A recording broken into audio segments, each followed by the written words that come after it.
Sunil sir, can you start? Yeah, okay, I will start. Thank you. Okay. Sir, you are not audible.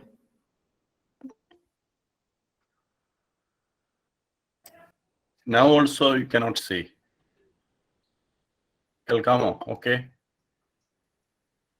Yes, sir. We can hear. Okay, thank you. So, good evening, students and teachers and all other participants. Today, this is the second webinar under the Deva Matha webinar series. And we have two programs. At 7 p.m., Mr. Ajil Chiramkuriyil will be delivering a talk on new opportunities in entrepreneurship.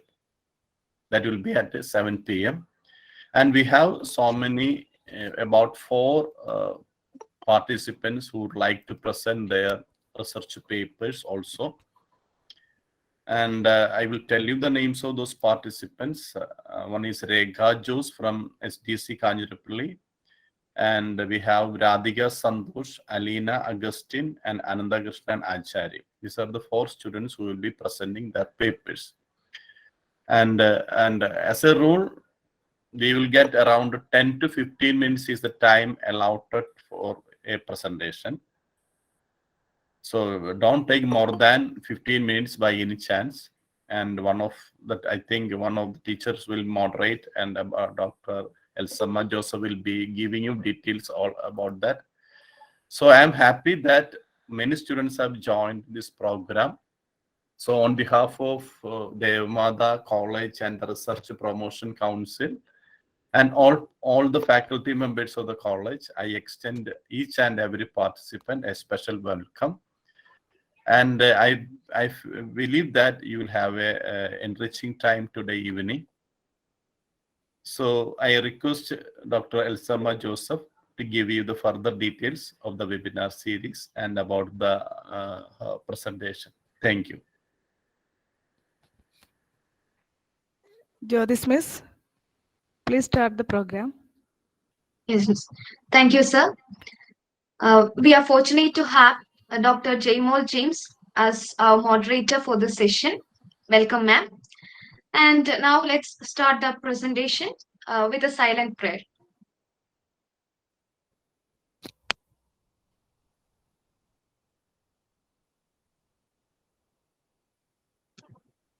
Thank you. I'd like to invite Ms. Soni Jacob, Assistant Professor on Contract, PG Department of Economics, Deva Matha College, to introduce the session moderator and further invite the moderator and the participants for this paper presentation. Good evening, all. The moderator of today's session is Dr. Jaymol James. Dr. Jaymol James is the head of the PG Department of Economics in St. Dominic's College, Kanjirapalli, and a research guide. She was a member of Undergraduate Board of Studies of MG University till 2020, and currently she serves as a member in the Postgraduate Board of Studies. She was also the chief editor of ISSN Journal from 2016 to 2018.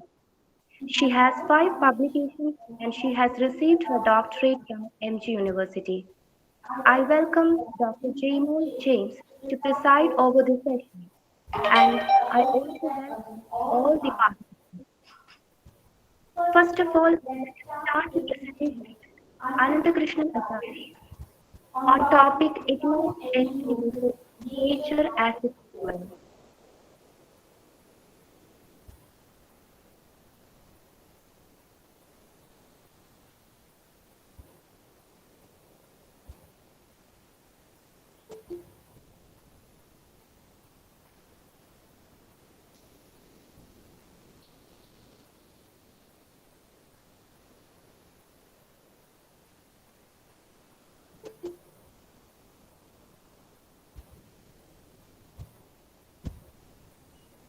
Miss, am I audible? Yes, Anandan.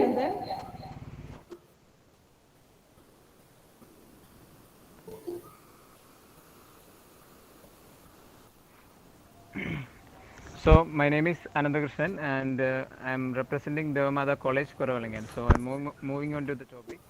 My topic is economic engine uses nature as its fuel. When we refer to human beings today, we humans. We refer them as Indians, Americans, Europeans and whatever else. Nothing wrong with this on one level because a nation is the largest segment of humanity that we can address in terms of well-being. So in that sense, nothing wrong to it. But at the same time, taking these national, ethnic, tribal, religious and racial identities as ultimate nature of human beings will be a serious mistake and for which we have paid enormous price in the last few hundred or thousand years.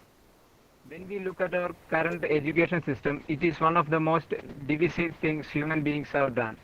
To feed the industrialization that is happening, we came up with an education package that is common for everybody, not recognizing the individual sensibilities and the uniqueness of genius in every human being.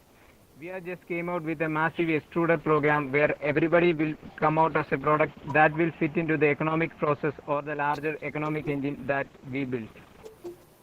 When we say economy, in the very fundamental way, we are talking about providing for the people, providing the fundamental needs and whatever else they aspire for in an organized manner. But this has risen in such a way that today nobody talks about anything other than economics.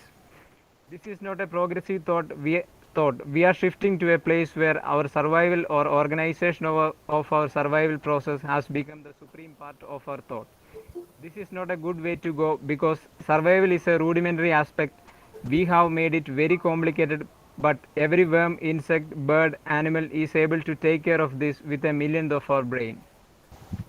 The purpose of life is that this life should find full expression. Every creature on this planet is always trying to become a full-fledged life. That is the aspiration of human beings also.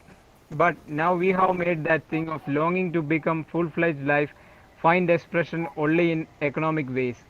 The only way you can be something in the world is you must be success in the economic world. This kind of approach will destroy human genius. Nothing new or truly wonderful will happen. We are thinking of how to use everything. Our idea of education has become like this. We are teaching this world not how to be with everything, not how to be inclusive.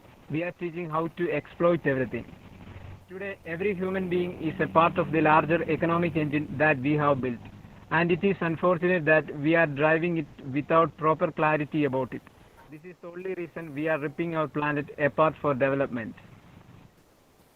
To awake humanity to the reality that cosmos is not human-centric.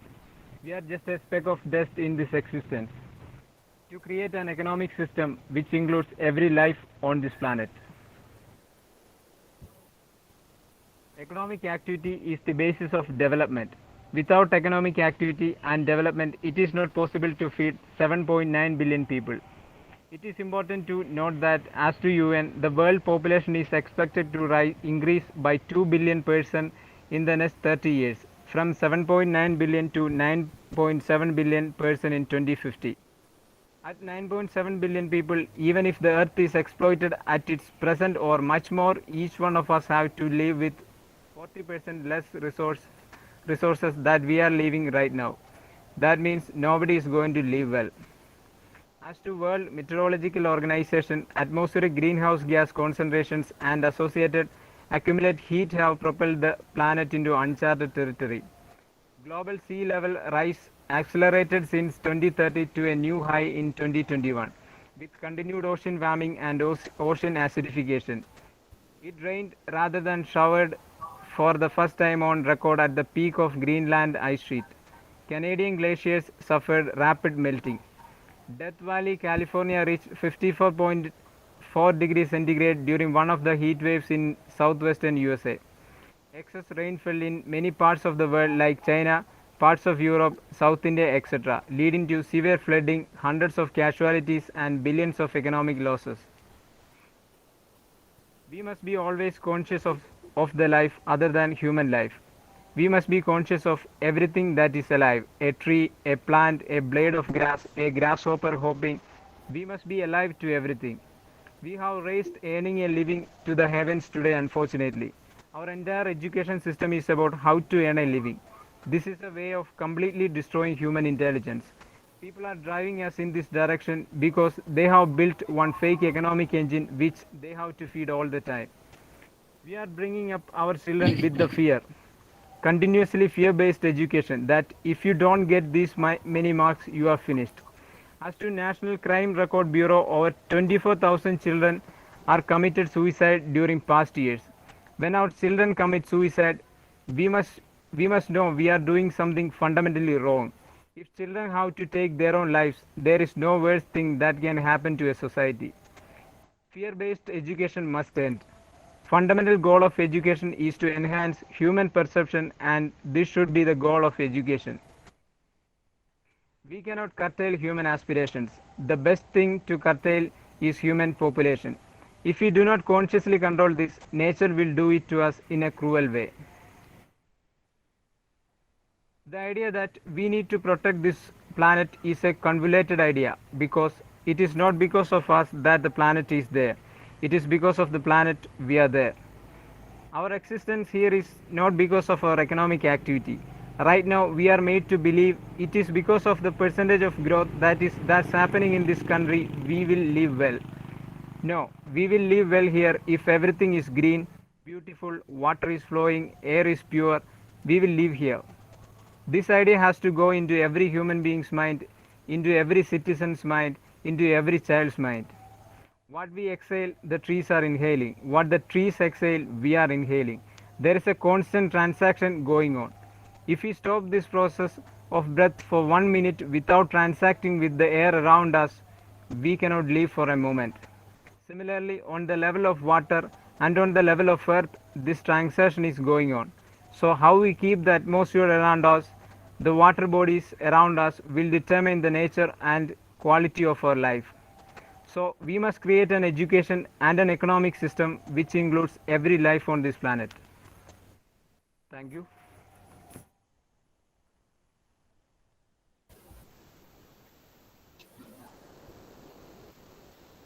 Jaymol Miss, please. Okay. Congratulations, Ananta Krishna and Acharya. Thank you, Miss. Your topic is economic engine, nature as its fuel. Yes, Miss. Very good presentation. Thank you, Miss. One Am I audible? question is that, yeah, it's audible. You are audible. Yes. Okay. One of my doubt is, can you suggest some measures to correct this current scenario? Miss, can I use Malayalam? Oh, okay, no problem. Okay means നമ്മൾ ഇപ്പോൾ currently ഉള്ള economic നമുക്ക് economic systems തീർച്ചയായിട്ടും നമുക്ക് വേണം. കാരണം development ഇല്ലാതെ നമുക്ക് ഒരിക്കലും മുന്നോട്ട് പോകാൻ കഴിയത്തില്ല. ബട്ട് മനുഷ്യൻ കോൺഷ്യസ് ആവുക എന്നൊരൊറ്റ റെമഡി ഇതിനുള്ളൂ. അതിന് പ്രധാനമായിട്ട് നമ്മൾ തുടങ്ങേണ്ടത് എഡ്യൂക്കേഷൻ സിസ്റ്റത്തിൽ തന്നെയാണ്. കാരണം നമ്മൾ ഒരു കുട്ടി വളർന്നു വരുന്ന ആ സാഹചര്യത്തിൽ മുതൽ അവരുടെ ഉള്ളിലേക്കൊരു ആശയം നമ്മൾ പകർന്നു കൊടുക്കണം. നമ്മളും നേച്ചറും രണ്ടും രണ്ടായല്ല നടക്കുന്നത്, നമ്മളും നേച്ചറും ഒന്നായാണ്, അല്ലെങ്കിൽ നമ്മൾ തന്നെയാണ് നേച്ചർ എന്നൊരു ഐഡിയ കുട്ടികളുടെ ഉള്ളിലേക്ക് പകർന്നു കൊടുക്കുന്ന ഒരു എഡ്യൂക്കേഷൻ രീതിയാണ് നമുക്ക് വേണ്ടത്. ഇപ്പോൾ തന്നെ നമ്മൾ സ്കൂളിലേക്ക് പോവുകയാണെങ്കിൽ അല്ലെങ്കിൽ കോളേജിലേക്ക് പോവുകയാണെങ്കിൽ തന്നെ ജസ്റ്റ് ടെക്സ്റ്റ് ബുക്ക് നോളജ് അല്ലാതെ നമുക്ക് മറ്റൊന്നും തന്നെ അവിടെ നിന്ന് ലഭിക്കുന്നില്ല. എന്താണോ വർഷങ്ങളായിട്ട് പുസ്തകത്തിലുള്ളത് ആ നോളജ് കൂടുതൽ പുറത്തേക്ക് ഇറങ്ങി ഈ ആകാശം അല്ലെങ്കിൽ സൂര്യൻ, അവിടെ നക്ഷത്രങ്ങൾ, മൂൺ, അങ്ങനെ ഒരുപാട് പ്രതിഭാസങ്ങൾ നമുക്ക് ചുറ്റും നടക്കുന്ന കാര്യങ്ങളൊന്നും തന്നെ നമ്മൾ എഡ്യൂക്കേഷൻ സിസ്റ്റത്തിൽ ഇൻക്ലൂഡ് ചെയ്യുന്നില്ല. അല്ലെങ്കിൽ നമ്മൾ അതിൽ അങ്ങോട്ടൊന്നും അവെയർ ആക്കുന്നേ ഇല്ല കുട്ടികളെ. നമ്മൾ ഒരു ദിവസം എത്ര തവണ നമ്മൾ അവെയർ ആവുന്നുണ്ട് മിസ്? നമ്മൾ പുറത്തേക്ക് ഇറങ്ങുമ്പോൾ നമ്മൾ ശ്വസിക്കുന്ന വായു വരുന്നത് എവിടെ നിന്നാണ്? ഒരു വൃക്ഷത്തിൽ നിന്നാണ് അത് വരുന്നത്. ആ വൃക്ഷമില്ലേ നമുക്ക് ഇവിടെ ജീവിക്കാൻ കഴിയില്ല എന്നൊരു ഐഡിയ പോലും നമുക്ക് ഉണ്ടാകുന്നില്ല. നമ്മൾ ഡെയിലി എണീക്കുന്നു, എന്തെങ്കിലും ഫുഡ് കഴിക്കുന്നു. പക്ഷെ ആ ഫുഡ് എവിടെ നിന്ന് വരുന്നു? അത് നേച്ചറിൽ നിന്നാണ്, അല്ലെങ്കിൽ മണ്ണാണ്. മണ്ണ് തന്നെയാണ് ഫുഡ് ആകുന്നത്, അത് തന്നെയാണ് നമ്മുടെ ശരീരമാകുന്നത് എന്നുള്ള അവെയർനെസ് എത്ര പേർക്ക് നമുക്കുണ്ടാവും? അത്തരത്തിലുള്ള കംപ്ലീറ്റ്ലി അൺഅവെയറായി, അല്ലെങ്കിൽ ഞാൻ പറയുകയാണെങ്കിൽ കംപ്ലീറ്റ്ലി ഇഗ്നോർ ആയ ഒരു സമൂഹം തന്നെയാണ് നമുക്കിപ്പോൾ ഉള്ളത്. എസ്പെഷ്യലി യൂത്തും അല്ലെങ്കിൽ പ്രായമായ ആളുകൾ തന്നെ ഒട്ടും തന്നെ അവെയർ അല്ല നമ്മൾ എവിടെയാണ് ജീവിക്കുന്നതെന്ന്. ഈ വിശാലമായ കോസ്മോസിൽ നമ്മുടെ സോളാർ സിസ്റ്റം എന്ന് പറയുന്നത് തന്നെ വളരെ ഒരു ചെറിയ സ്പെക്കാണ്. അതിലുള്ള എർത്ത് അതിനേക്കാളും ചെറുതാണ്. അവിടെ ജീവിക്കുന്ന നമ്മുടെ ഇന്ത്യ, അല്ലെങ്കിൽ ഇന്ത്യ അതിലും ചെറുതാണ്. അവിടെ ജീവിക്കുന്ന നമ്മളെ മനുഷ്യർ എത്രയോ ചെറുതാണെന്ന് നമ്മൾ ഒരിക്കൽ പോലും ജീവിതത്തിൽ എത്ര തവണ നമ്മൾ ചിന്തിക്കാറുണ്ട്. അത്തരത്തിലുള്ള ചിന്തകൾ നമ്മുടെ എഡ്യൂക്കേഷൻ സിസ്റ്റം വഴി നമ്മൾ ഓരോരുത്തരിലേക്കും എത്തിക്കുക എന്നതാണ് പ്രധാനമായിട്ട് ചെയ്യേണ്ട കാര്യം. കാരണം ഇപ്പോൾ തന്നെ പലർക്കും ഒരു ചിന്തയുണ്ട്, മനുഷ്യർ ഹ്യൂമൻ സെൻട്രിക് ആണ്, കോസ്മോസ് എന്നൊരു ചിന്ത തന്നെയുണ്ട്. ആ ഒരു ചിന്തയിൽ നിന്നൊക്കെ തന്നെയാണ് നമുക്ക് ചുറ്റുമുള്ള എൻവയൺമെൻറ്റ് അല്ലെങ്കിൽ എല്ലാത്തിനെയും നശിപ്പിക്കാനും അതിനൊക്കെ എക്സ്പ്ലോയിറ്റ് ചെയ്യാനും ഒരു മാനസികാവസ്ഥയിലേക്ക് നമ്മൾ എത്തിച്ചേരുന്നത്. സോ നമ്മളിങ്ങനെ അവയർനെസ് ക്യാമ്പയിൻസ് ഒന്നും ഇങ്ങനെ നടത്തിയിട്ടൊന്നും യാതൊരു കാര്യമില്ല. നമ്മളിത് ചെയ്യേണ്ട എവിടെയാണെന്ന് വെച്ചിട്ടുണ്ടെങ്കിൽ തീർച്ചയായിട്ടും എഡ്യൂക്കേഷൻ സിസ്റ്റത്തിൽ തന്നെയാണ് ഇത് കൊണ്ടുവരേണ്ടത്. വളർന്നു വരുന്ന കുഞ്ഞു കുട്ടികളിൽ തന്നെ നമ്മൾ ഈ ഒരു ആശയം പകർന്നു കൊടുക്കുകയാണെങ്കിൽ അവർ തീർച്ചയായിട്ടും മുന്നോട്ട് വരുമ്പോഴത്തേനും പ്രകൃതിയുമായിട്ട് ഇണങ്ങി ജീവിക്കാനും പ്രകൃതിയായിട്ട് അവരെ ഏതൊരു പ്രവൃത്തി, ഈവൻ ഇഫ് ഒരു എക്കണോമിക് ആക്ടിവിറ്റി ചെയ്യുവാണെങ്കിൽ പോലും അത് പ്രകൃതിയായിട്ട് ഇണങ്ങിയ രീതിയിൽ അവർ ചെയ്യാൻ തീർച്ചയായിട്ടും അവർ പ്രാപ്തരായി വരുന്നതാണ്. അല്ലാതെ എൻ്റെ അഭിപ്രായത്തിൽ തീർച്ചയായിട്ടും എഡ്യൂക്കേഷൻ സിസ്റ്റത്തിൽ തന്നെയാണ് നമ്മളിത് ഇംപ്ലിമെൻ്റ് ചെയ്യേണ്ടത്. നമ്മുടെ ടെക്സ്റ്റ് ബുക്കുകൾ മാത്രമുള്ളതല്ല നോളജ്, പുറത്ത് മനുഷ്യൻ അപ്ലൈ ചെയ്ത് നമ്മൾ ജീവിക്കണം. അറിവ് നമ്മൾ പുറത്ത് അല്ലെങ്കിൽ എൻവയൺമെൻറ്റിനും എല്ലാത്തിനും കൂടെ അപ്ലൈ ചെയ്ത് ജീവിക്കാൻ ഒരു ഐഡിയ ആണ് നമ്മൾ എഡ്യൂക്കേഷൻ സിസ്റ്റത്തിലൂടെ നമുക്ക് പറഞ്ഞു കൊടുക്കേണ്ട മിസ്. ഓക്കെ, അനന്തു, കുഴപ്പമില്ല. എന്നാലും ഞാനൊരു കാര്യം ചോദിച്ചോട്ടെ. നമ്മുടെ COP 26, അതായത് കോൺഫറൻസ് ഓഫ് പാർട്ടീസ് 26 കഴിഞ്ഞ മാസം, ഈ മാസം നവംബർ 1st വീക്കിൽ നടന്നു. അപ്പൊ അവിടെ നമ്മുടെ ഡെവലപ്പിംഗ് കൺട്രീസ് എല്ലാം, ഇന്ത്യയും യുഎസും എല്ലാം അവിടെ പാർട്ടിസിപ്പേറ്റ് ചെയ്തു. അവരെല്ലാം ഇതിനെപ്പറ്റി അവെയർ ആണ്. പക്ഷെ അവർക്ക് ഈ ഫ്യൂവൽ കൺട്രോൾ ഒന്നും ചെയ്യാനുള്ള അവർ ആ ഒരു ലെവലിലോട്ട് വില്ലിങ് ആകാത്തതിന്റെ കാരണം അനന്ത് നേരത്തെ പറഞ്ഞ ആ ഡെവലപ്മെന്റ് എന്നുള്ളൊരു കൺസേൺ ആണ്. പക്ഷെ ആ അവയർനെസിന്റെ കുഴപ്പമില്ല, അവയർനെസ് ഉണ്ട് എല്ലാവർക്കും. ഇപ്പം അനന്ത് പറഞ്ഞ രീതിയിൽ നമ്മൾ അതിലോട്ട് ഇറങ്ങണം, അല്ലേ? Okay, anyway, good presentation. Okay, thank you miss.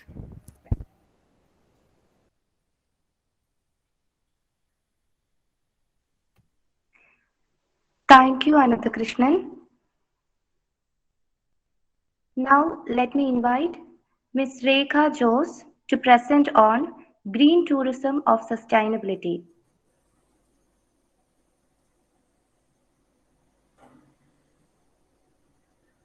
Good evening. I am Rekha Jose, respected Dr. Jaymol James, Elsama Joseph teacher, head of the department, Sunil sir, teachers and dear participants. I'm representing St. Dominic's College, Kangarapalli. Now coming to my topic. Is my slide visible?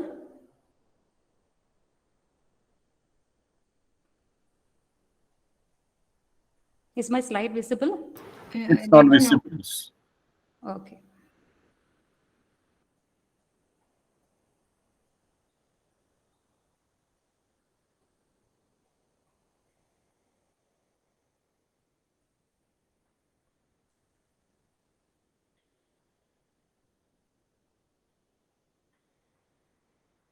One sec, please.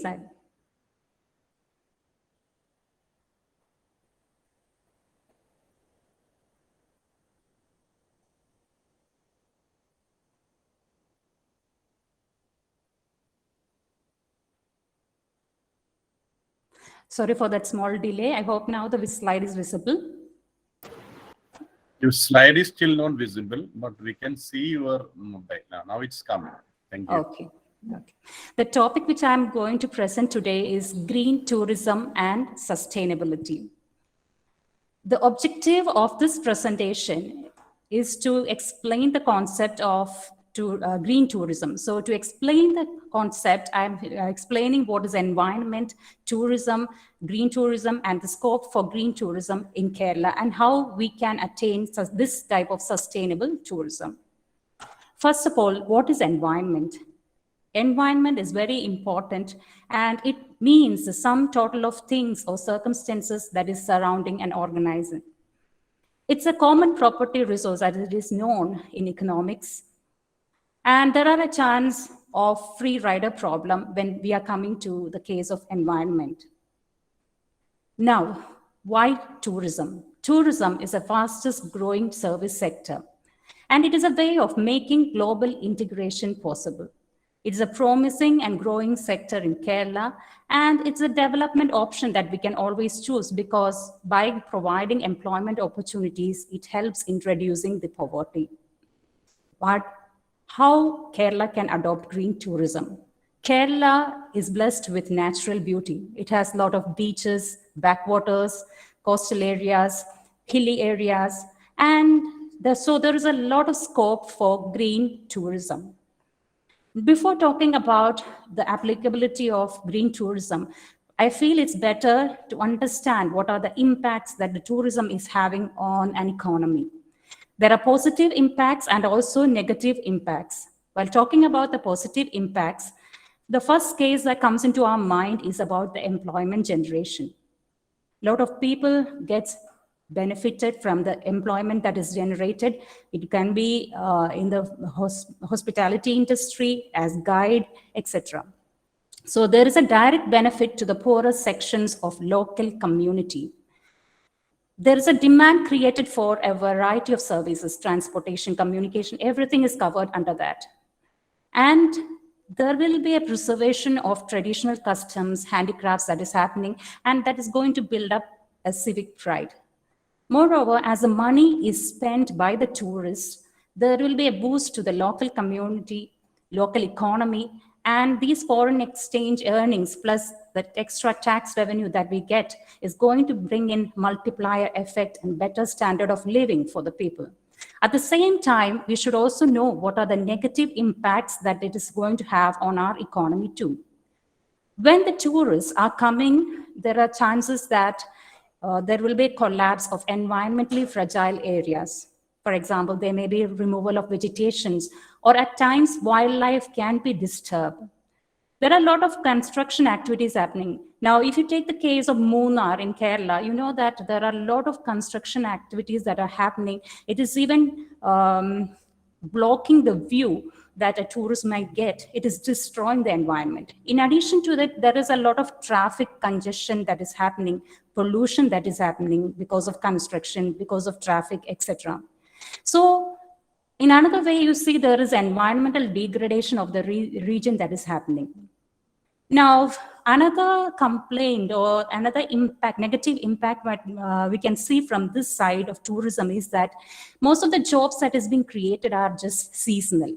And the local community or the local people are being poorly paid, and it's mostly the people from outside that are getting more highly paid jobs. So in addition to this, it is pushing up the local property prices and the cost of goods and services. However, overall, we can see that the environment is getting damaged, and the damage to the environment is perceptible only in the medium and long-term future. And that's a very sad thing about it. So here comes a case of green tourism. What exactly is green tourism? Green tourism happens when we are undertaking an environmental friendly tourism activities. That means we are trying to improve the environmental performance. You are taking care so much that you are not trying to alter the integrity of the economic ecosystem. You're producing economic opportunities, at the same time conserving natural resources for the benefit of the local people. So in green tourism, we can see there is an environmental responsibility and also a social responsibility.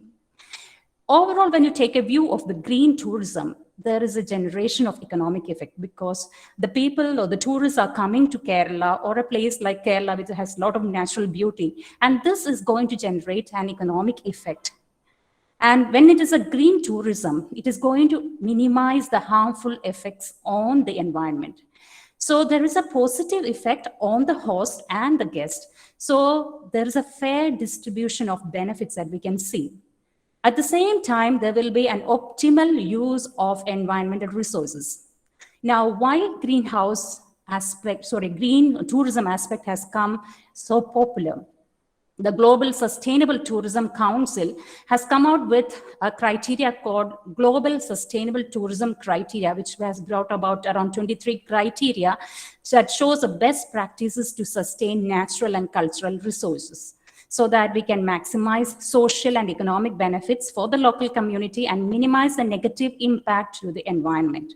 But however, it should be noted that there is no internationally accredited body that oversees the standard or monitors or assesses the ecotourism or sustainable tourism industries in an economy.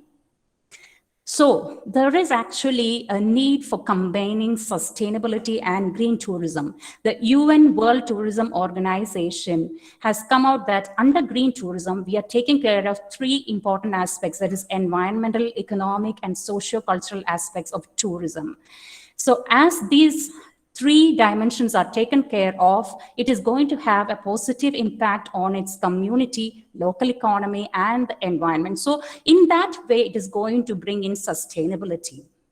As I told you all, there is a lot of scope for green tourism in Kerala because it's blessed with a natural beauty, a lot of hills, a lot of beaches, etc.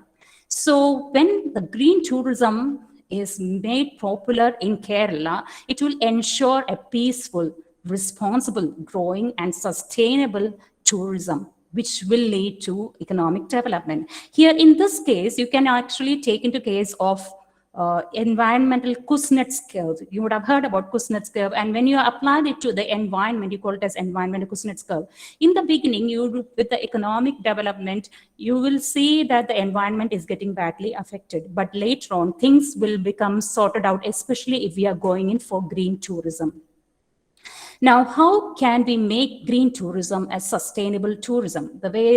What are the ways to minimize the negative aspects of conventional tourism on the environment, and how we can enhance the cultural integrity of local people? There are a lot of ways like recycling, energy efficiency, water conservation, creation of economic opportunities for local communities by giving them special training and adding to the job opportunities, ecological conservation, and also educating the travelers on local environment. So actually we are creating a responsible traveler.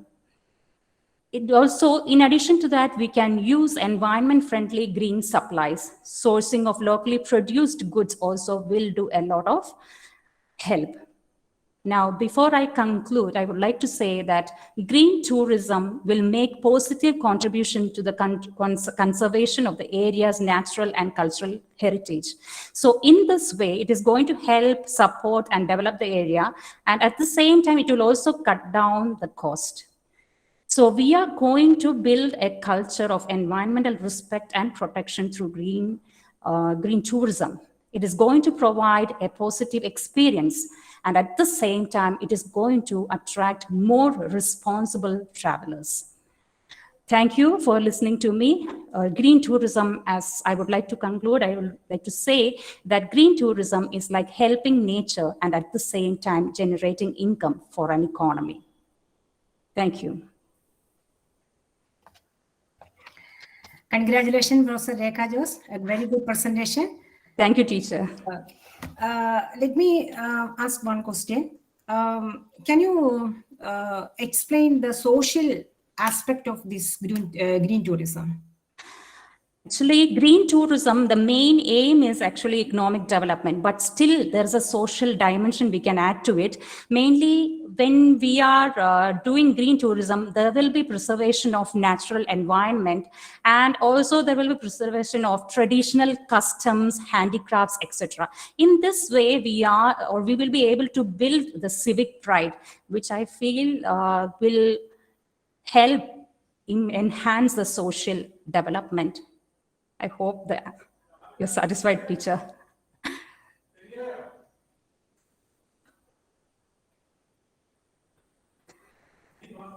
It's not visible, teacher.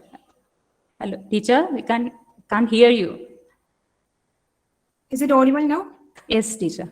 Yeah, you explained the matter. Okay, congratulations once more. Thank you. Thank you. Okay, next presentation. Thank you, Rekha Jose. Next, we have Radhika Santosh to present on energy consumption and management in India.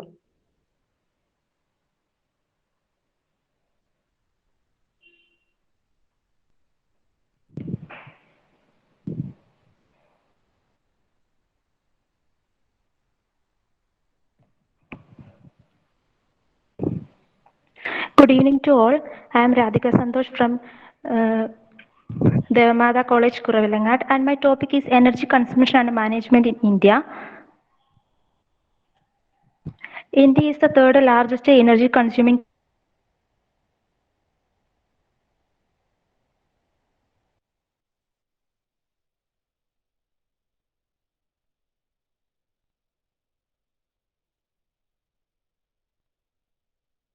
size of Los Angeles.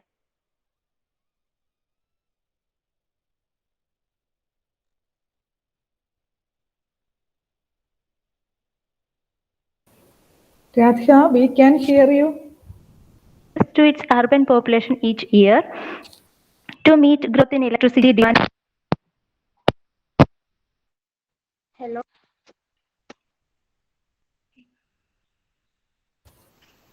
Radhika, you are not audible.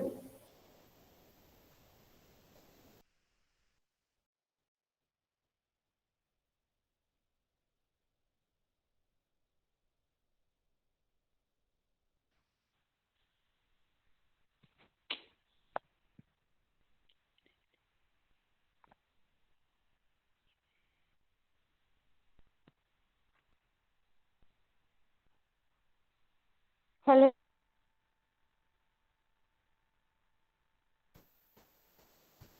Yes, Radhika, you may proceed. Hello miss, കേക്കാവോ miss? ഇപ്പം Radhika continue ചെയ്തോളൂ.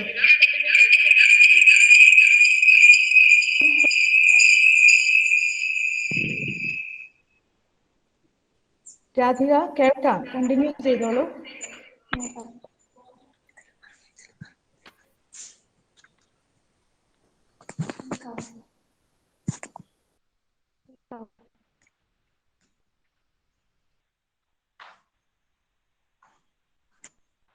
Hello miss. Hello miss. Radhika, you may proceed. An expanding economy and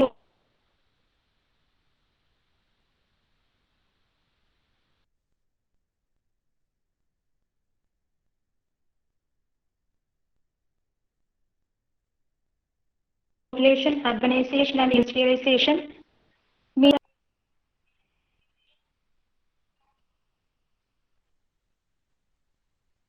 So it's very necessary to make arrangement for management of energy system in India.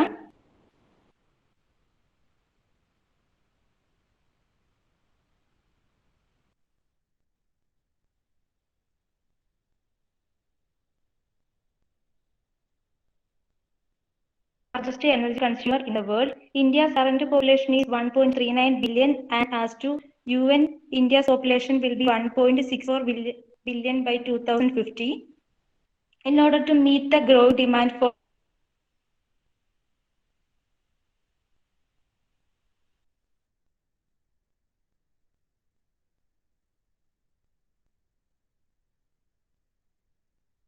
to climate change, so eco-friendly energy system are very necessary for India.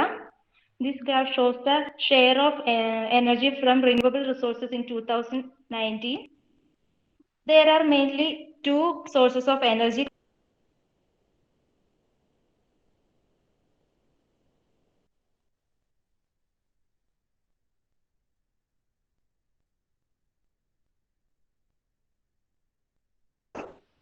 These are the renewable and non-renewable energy sources.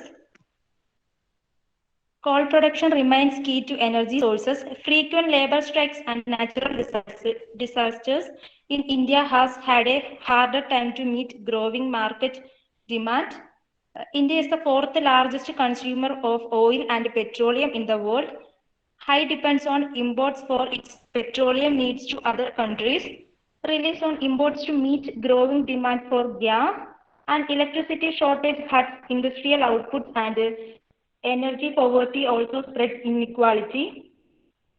India's ability to affordable, clean and reliable energy for its growing population will be vital for the future development of its economy. India is set to experience the largest increase in energy demand of any country worldwide over the next 20 years as its economy continues to develop.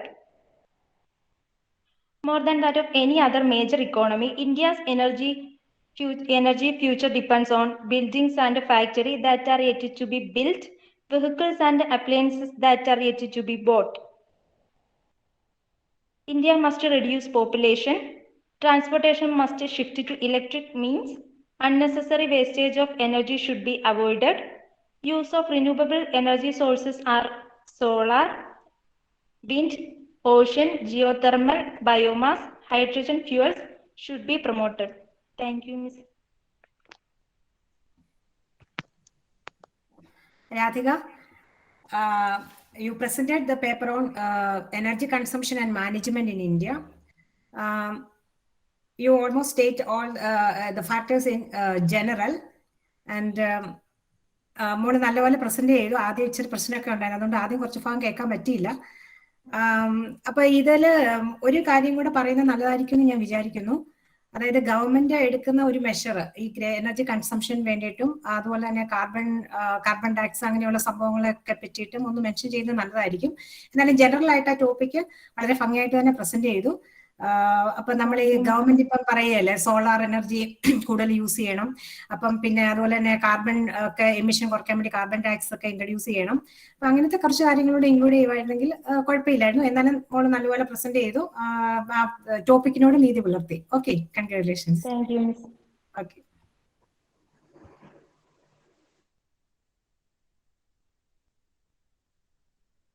Thank you, Radhika Dhandosh. Now we have Alina Agustin to present on saving lives and livelihoods.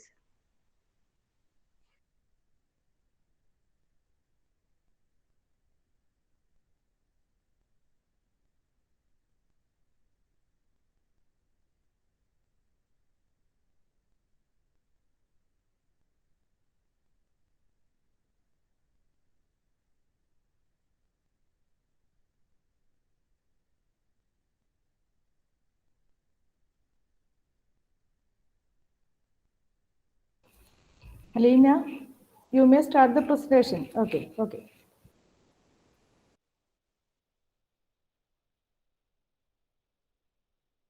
Okay, Miss.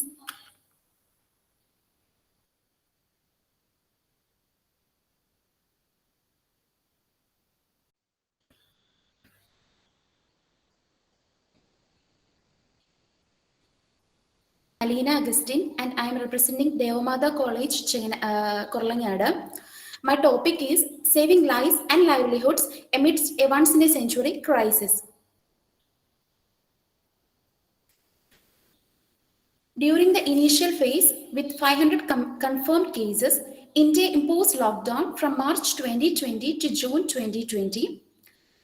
Stringent regulation across all states and measures to control initial spread of virus was taken from the part of the government. Government increased health facilities, mobilized hospital staffs, promotion of SMS, that is social distancing, mask, sanitizer, isolation wards and quarantine facilities were also set up. Fiscal measures to extend disaster relief to workers, business class and vulnerable population were also done. Free ration and financial help of ₹5,000 for 3 months to the vulnerable families was also given from the part of the government. Pre-COVID context. There was the longest economic slowdown since 1991, accompanied with uneven development and informal economy. There was an impact on livelihood, especially in fields of petty trade, construction and transport during the COVID-19 time. There was no protection from the employers and safety net mostly rooted in domicile. The poorest were hit the hardest during the times. Employment and income have not recovered to pre-pandemic levels. Workforce participation and average monthly income per capita remained below pre-COVID levels. Both demand and supply were affected by COVID-19. Now we can see an epidemic model on the screen. Now I would like to move on to my objectives of the study. It studies how COVID pandemic affected employment rates in India, shows how India restricted COVID-19 spread and saved lives. It examines the efficiency of lockdown and other control measures. It shows India's policies response, valuing human life even while paying the price of temporary GDP decline. It presents how the trade-off between lives and livelihoods is covered to a win-win in the medium to long term that serves both lives and livelihoods. Now we can see a V-shaped curve. All of us know that India is in a path of V-shaped economic recovery. Now let's learn about what is V-shaped economic recovery. The economy quickly reverts to trend of absolute GDP. There is a sharp upturn after a quick decline during the V-shaped economic recovery. The economic recovery that is V-shaped, supported by the initiation of a mega vaccination drive with hopes of a robust recovery in the service sector in India. India's aim was a short-term pain for a long-term gain with a V-shaped recovery. Many institutions prepared charts by examining economic health, GDP, industrial production indexes. My findings: unplanned lockdowns severely affected both middle and low class people. Fragility of India's labor market: 400 million people in India fell into poverty after the economic stoppage. Incomes suppressed due to low agricultural productivity, which prompted the rural-urban migration. High incidence of unemployment among women was observed. The men were more likely to move into informal employment, whereas women move out of workforce. More women stuck at home during lockdowns, and there's a loss in monthly earnings. The number of people who doesn't earn anything increased.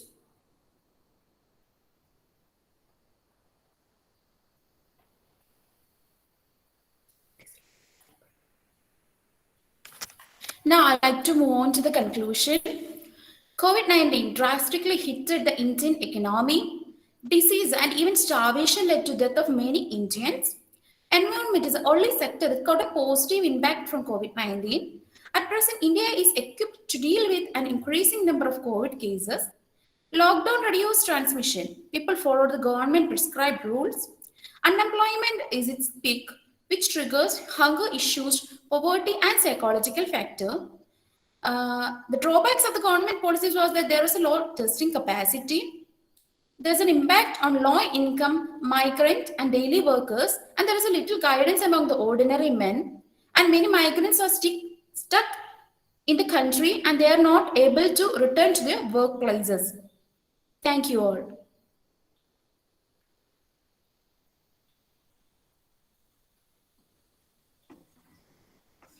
Alena, congratulations for presenting this saving lives and livelihood topic. And you remarked about the V-shaped recovery, right? Yes, ma'am. Okay. And there is one another concept that became so famous during the COVID-19 pandemic times, that is K-shaped recovery. And you know something about it?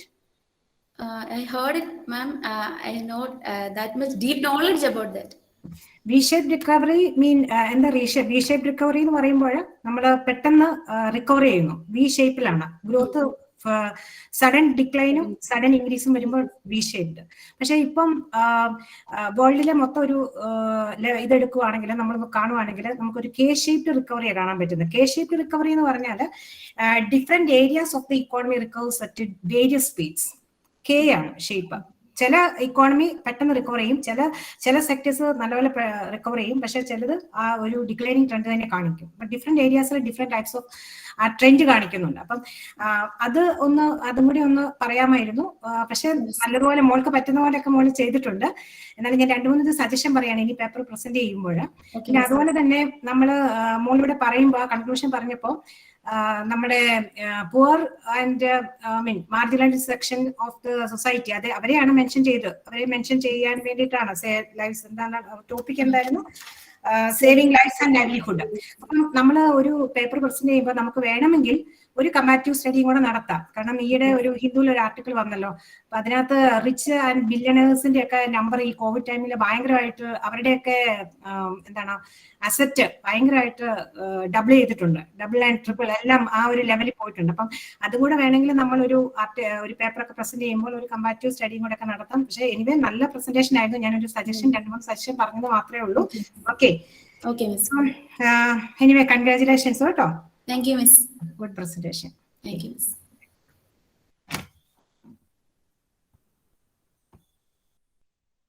Thank you, Adina.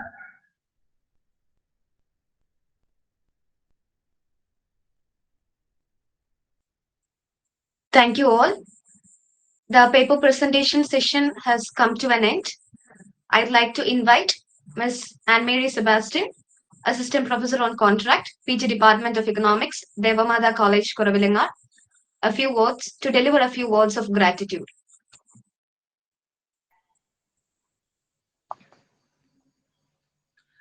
Dear Dr. Jaymol James, we owe you special thanks for facilitating this session. We sincerely thank you for contributing your time and considered thoughts.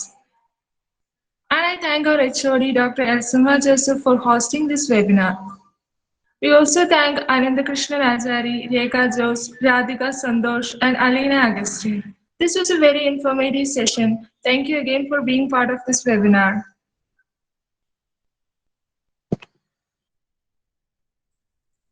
Thank you, ma'am. We'll begin the webinar session shortly.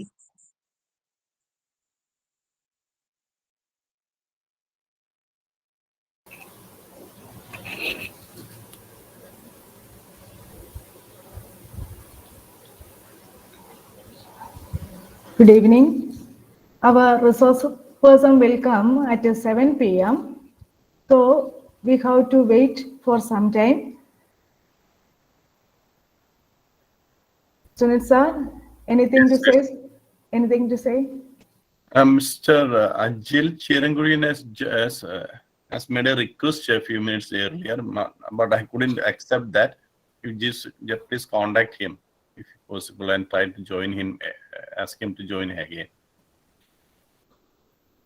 Dr. Jaymol, miss, are you here? Yes, I can. Okay. Can you say something about our presentations, our students' presentation? Okay. It's their first experience. The 3 papers were presented from your college only. Yes. And one paper by Professor Rekha from my college. All the 4 papers presented here were most relevant to the topic. The first, the 3 papers, I think, by Anandakrishnan, Radhika, and Professor Rekha Jose, that these topics that gave more importance to the most relevant topic of environment-friendly approach to development. That's more relevant, most important to our topic also, relevant to our topic also. Then the paper presented by Alina that discussed about the pattern of recovery of the economy during and after the pandemic. And all the 4 papers were very relevant, and I take this opportunity to congratulate all the presenters for their sincere effort and dedication in preparing these papers. And I also take this opportunity to congratulate the research promotion Council of Deva Matha College, Kuravilangad, and the department coordinator, Dr. Elsama Jose, head of the Department of Economics, for initiating such a relevant topic and initiating this webinar series. And once again, I congratulate the organizers of this webinar series, and I'm very glad to congratulate all the presenters, and especially these 3 students. Special congratulations to them. Thank you very much. Thank you, miss. Our resource person has joined, so we may start our program.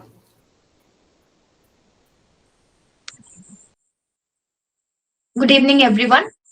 Once again, hearty welcome to the webinar session on New Opportunities in Entrepreneurship, organized by Research Promotion Council and PG Department of Economics, Deva Matha College, Kuravilangad. We are blessed to have Mr. Ajil Chirampuriyal as our resource person for today's session. We'll now start the session.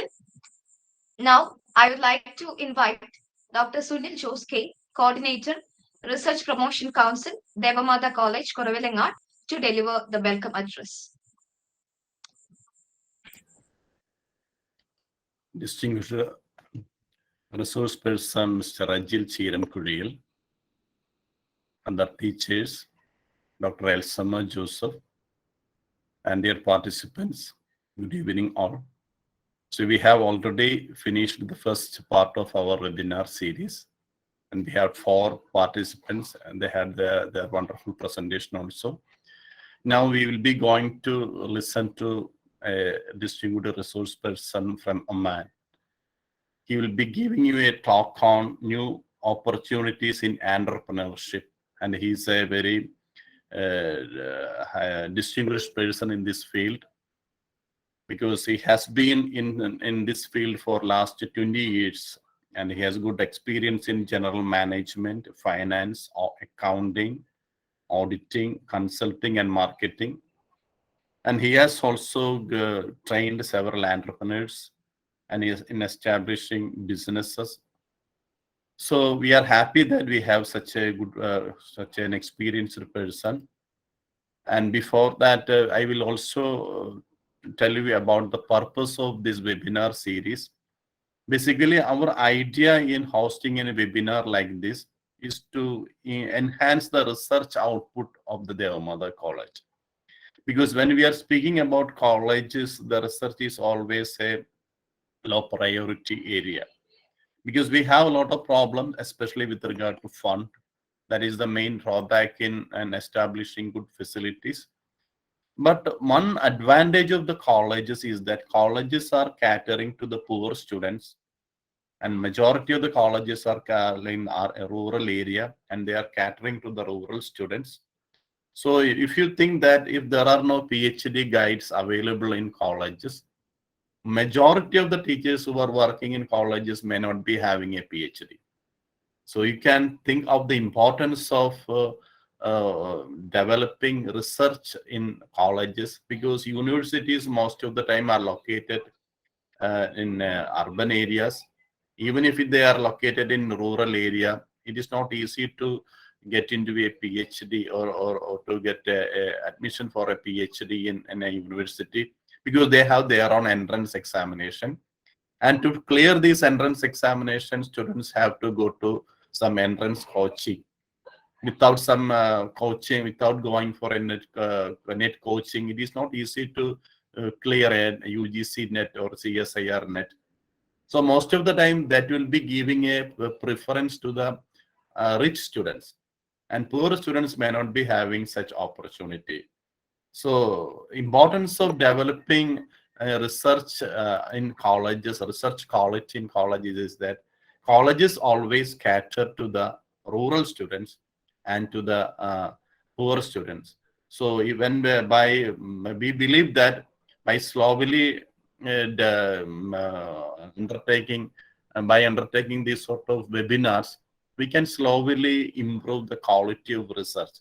Because when students are exposed to modern recent developments in each subject area, that will be very valuable for them. Because one problem with the students from Kerala is that most of them do not have much training in their subject area. You may be knowing a lot of ideas in your subject, but regarding the practical side, especially on the skill part, the students from Kerala are usually very poor, very backward in that.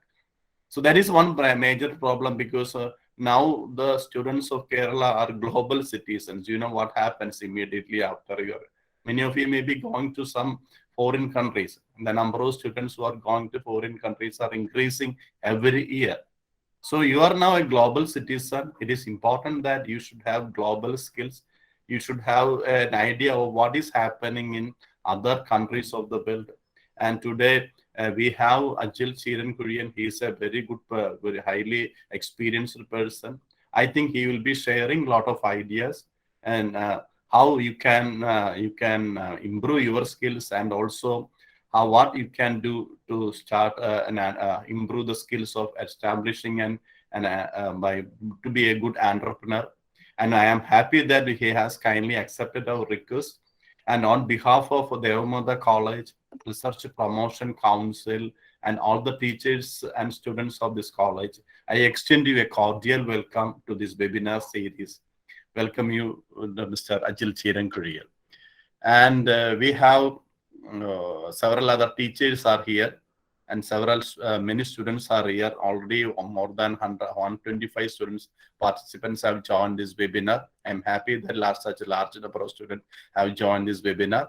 On behalf of Research Promotion Council, I welcome each and every participant of this webinar of this college and other colleges just to this webinar series.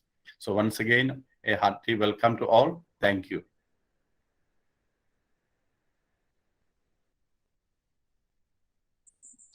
Thank you, sir. We are fortunate to have Mr. Ajil Chiran Kuriyal as our resource person for today's session on the topic New Opportunities in Entrepreneurship. I gladly invite our resource person, Mr. Ajil Chiran Kuriyal, to deliver the talk.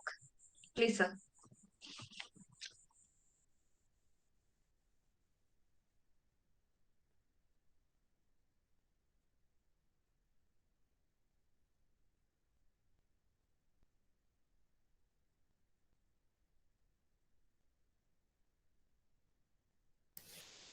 Sir, we cannot hear you. Your mic Yes. is muted.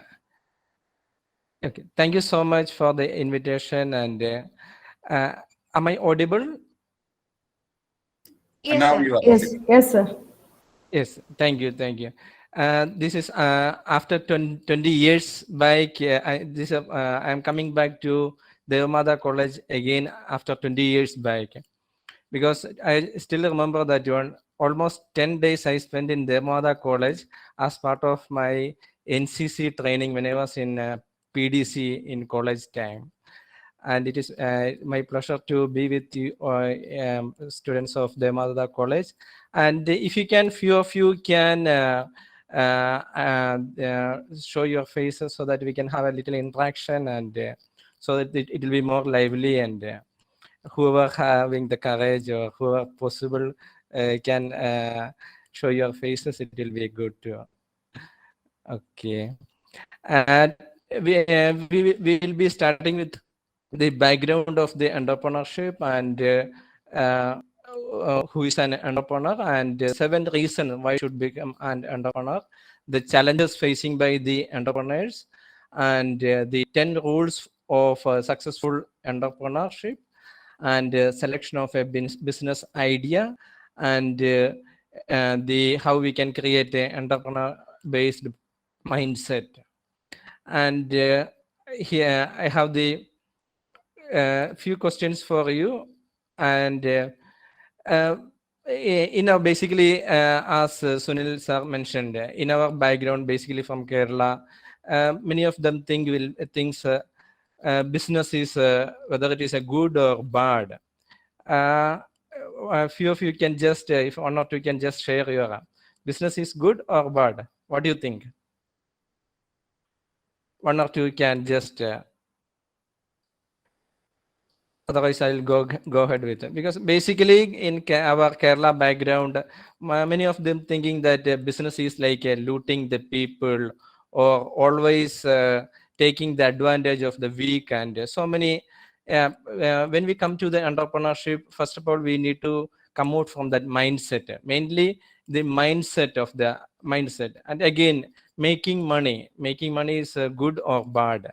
That also many of the times we in religious books, and from our some of the people used to say that money is evil or such a way.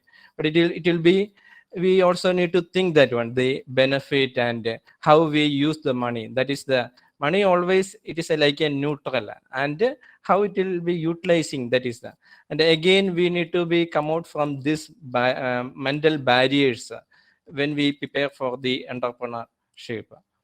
And if you see that one, this is like a wine glass distribution of the richest people in the world.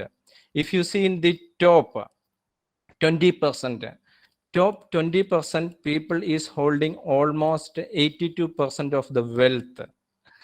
And again, come down another 20%, it will be holding almost 11. If you see the remaining, almost 80% people is holding the 20% of the wealth. And entrepreneurship is one way or other way, it is like a wealth creation. If you see that one, the 1,426 individuals, billionaires total together holding almost, you can see the big figure, is almost a 5.5 trillion amount. And again, if you see that where there will be 4 quadrant. First quadrant is coming the employee and self-employed people. That is almost 95% of the population in the world. This 95% is holding only 5% of the wealth. When it comes to the other part of the continent, it is a business owner and investors. They are only the 5% of the population. They will be holding almost 95% of the wealth in the world. And it is all about how we move from our employment or self-employment to business or investor. Then we can see that one. There is a process either gradually or we can straight away go to the business owner. But normally, many of the proven fact or what is best advisable is gradually we can take the employment or self-employment. Together we can learn the business ideas, and gradually we can move to the business and investor coordinate. But we have to keep in mind, because now you people got an opportunity, because 20 years back when our college days, this entrepreneurship and all not at all there. Even after getting the employment, very later stage only we got okay, there is a entrepreneurship, there's an opportunity, we can start our own business and all. But all you people are very lucky, because you got the chance of learning and understanding about the entrepreneurship and business as part of your curriculum and as part of your normal study pattern. That will be giving a advantage to your long term. Yeah, when it comes to the entrepreneurship is a person who solve the problem for other people at a profit. Many of the times we always wanted keep away the problem, but when it comes to, if you want to become an entrepreneur, then you have to embrace the problem, and you have to find the solution for the problem. And entrepreneurship is nothing but a problem solving. If you are starting you have to start think bigger and help massive number of people, thousands, even millions. That means you have to find a solution for the people's problem. Your idea, that is the giving, that is need to be gradually converted into as many number of people. Basically, if you see that you have to find and solve the problem of the people, and the byproduct is that more people you help, the richer you become, mentally, emotionally, spiritually, definitely financially. This will be one of the base, because first of all you have to mentally prepare, okay, face the problem, and identify the problems are facing by many people, then find a solution for that one. Then that will become okay. For that one, gradually you have to grow yourself.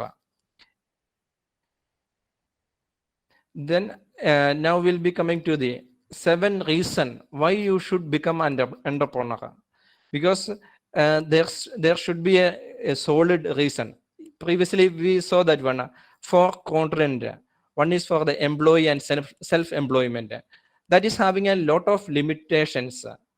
When it comes to the entrepreneur, there will be a lot of opportunity for the growth. In employment, your growth will be limited to like a 1%, 2%. You know that one. What will be the after your studies, you will be getting a job. Then in the job, what will be the salary increment or growth opportunity you will be getting? Because your annual increment or salary or everything will be very limited. And when it comes to the entrepreneurship, the business, the growth opportunity will be 100 times or 1,000 times. You cannot compare with the employment growth. When you are ordinary salaried person, many times you will be limited to use your maybe 5% of your potential, because the company will be required very limited area of your involvement. And if you see that one, almost 80% of the self-made millionaires are come through the channel of the business, the entrepreneurship. You can see that many of them become like a parents was the billionaire or business owner, transferred their business to the generation. But if you see the 80% of the billionaires, the rich people, we can see that when they started their own business entrepreneurship. Then the second reason why you should become an entrepreneur. The second reason, you can transfer the wealth to the next generation. If you're an employee, whatever skills you have, for example, a doctor or chartered accountant or whoever may be, the skills or whatever the thing will be end with that person. You cannot transfer to the next generation. Whereas it comes to the business, if you build something as a business, and you can that totally can be transferred to the next generation. For example, if you see the VGuard group or Tata group, see they are transferring their whatever the knowledge, wealth and everything to the next generation as it is. Where it comes to employment, whoever may be professionally very good, but you cannot do anything with that with the next generation. So when it comes to the entrepreneurship, the business, this is one of the important reason. Then you can be in your own area, your own town. As early Mr. Sunil sir mentioned, once you get an employment, you have to go away from getting opportunity, another country, another place. And but when it comes to the entrepreneurship or business, you can be always with your own place, your own family, your own society, and definitely you can be travel and come back. But when it comes to the employment, totally you have to depend upon your area of specialization. You have to move away from your society, and then many of them you can see that your colleagues or your family members working abroad and many places. But when it comes to the entrepreneurship or business, most of them will be staying their own place, and it will be contributing to the society in a much larger way. Then it is I mentioned the utilization of the potential. We can utilize our 100% potential because we will have so much talent, resource, and we have so many ideas and everything.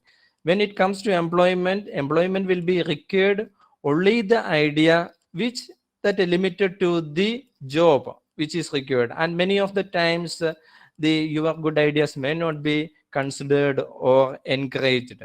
But whereas in entrepreneurship, in the in the business, you have the full freedom. You can utilize, you can try, experiment, and you can live your full potential as an entrepreneur. And again, when we come to the success in life, there is a good definition for the success in life. Success is reaching your full potential. We should reach our full potential and sowing the seed that benefit others. Because when it comes to the entrepreneurship, you will be having the lot of opportunity to expand and grow to your full potential, and that in turn will be benefit. We can help and give benefit, and as a entrepreneur you can give the employment, and you can contribute many things to the society. And there is one quote from Lee's: the graveyard is the richest place on the earth, because it is there that you will find all the hope, dream that were never fulfilled, and all because someone was too afraid to take that first step, keep with the problem, or determined to carry out their dreams. And when it comes to employment or business, and previously from our family or society we are limiting totally, because business is risky, the startup, or you will be losing your time, money, energy. But there is a good positive thing we can see, that one, like this associations and seminars, or even the college curriculum and college ecosystem is encouraging the students to take risk, and a lot of support and encouragements even getting from the parents and society. That way, okay, this is a good time and opportunity for all of you, because your dreams, and you can take little risk, and everybody knows that, and startup and everything is risky. And now our society is also allowing and giving a chance all of you, okay, you take risk, try your ideas, and this is an opportunity for you to showcase, or and try. And now this is a time, and the society and the college and your parents and everybody giving to you to test or experiment your ideas. And the later stage you will be having a lot of other commitments, then it will be difficult for you. And this one advice from my side, okay, this is your golden time for you to take little risk, and live your dream, and do some experiment, try your ideas. And again, the freedom and flexibility and more time. When it comes to the employment or other self-employment, it will be having a very lot of limitations. When it comes to the business entrepreneurship, and your area of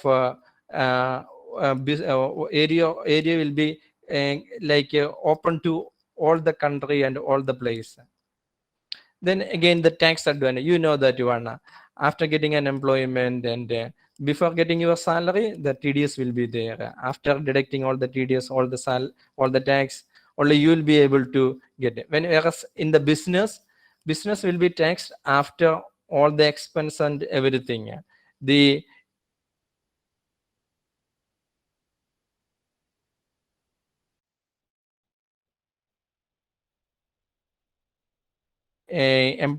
liver types of leverage. I just mentioning few type of leverage. One is other people work, like professionals, lawyer, chartered accountants, consultant. In the business, you can utilize other people work, also other people time. In entrepreneur, when you are in business, you can employ as many number of people, so that your time will be increasing, and in turn you can do more things.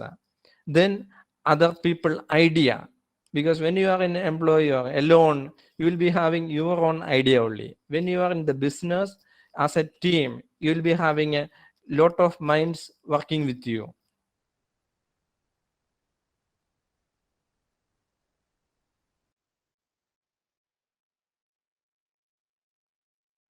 Then